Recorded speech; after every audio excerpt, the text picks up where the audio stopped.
มีโมที่ได้2กระเพาะไอพอเด้อ2กระเพาะไม่เอาสิเอาใส่ไฟใส่ของ2ในกระเพาะ2ไปในโมบอกไอพอคือเราบอกคือลงเลยหายใจของปกติเอานี้ไว้เสร็จปากก่อน เด็กอย่างนี้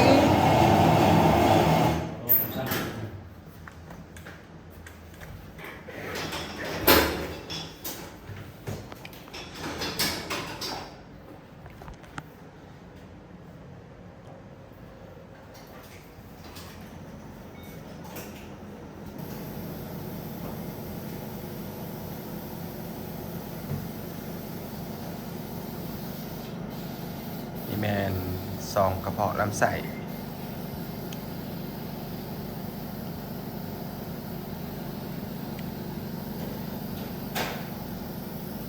ปากก่อน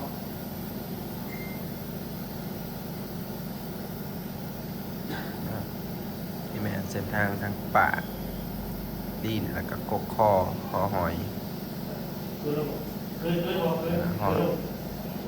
หายใจของภาษา นี่แมนช่วงระยะลำคอ บุรินมันจะซื้อหายใจออกไปเลยตรงนั้นบุรินไหมบุรินไหมบนทีบนทีบ หายใจก็ออกปกติอ่า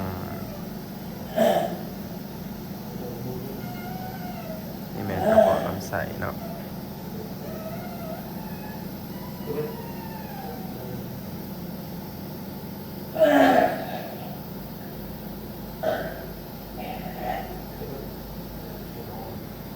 แล้วเมาเว้ยเมาด้วย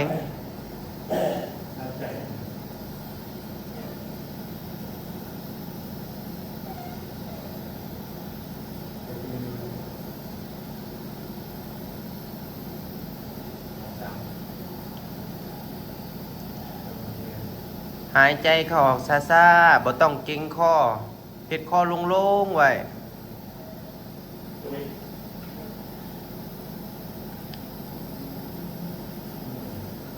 บ่ต้องเก่งคอ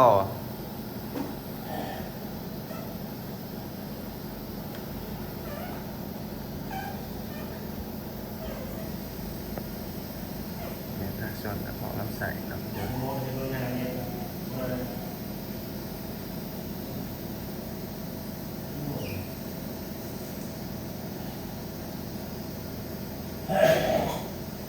ชื่อว่าโอเค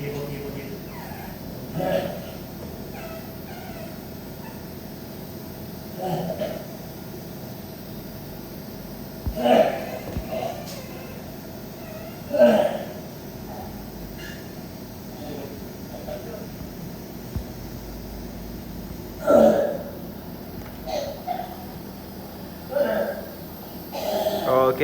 แล้ว